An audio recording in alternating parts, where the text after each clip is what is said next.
Donc là, on va parler de la différence entre complètement thermique, donc les moteurs qu'on connaît, ou hybride.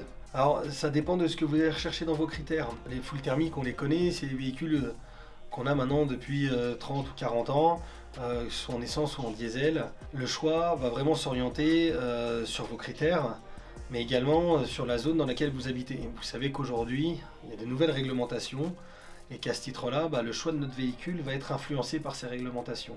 Forcément, dans un modèle hybride, il y a deux technologies qui cohabitent, et aujourd'hui on n'a pas assez de recul encore pour connaître toutes les échéances d'entretien et toutes les difficultés qu'il peut y avoir sur des forts kilométrages. Comment vont tenir les moteurs électriques, les batteries, est-ce que ça va se passer comme les téléphones portables, c'est-à-dire avec des cycles de charge qui baissent au fur et à mesure du vieillissement des batteries. Voilà, c'est un petit peu l'inconnu.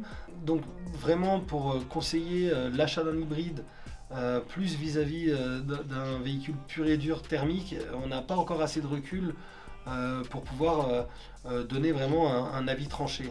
Aujourd'hui, je serais encore pour des gens qui sont pas réellement sûrs encore de ce qu'ils voudraient acheter comme modèle, je m'orienterai vraiment plus encore sur du tout thermique, de manière à ne pas avoir de surprise au moment de l'entretien et au moment de la revendre.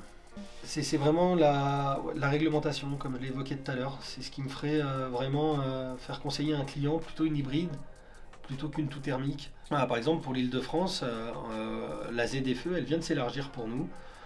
Il y a un petit bout de temps, mais elle s'est élargie quand même à l'A86 intérieur. Donc en fait, ça représente la grande ceinture de Paris.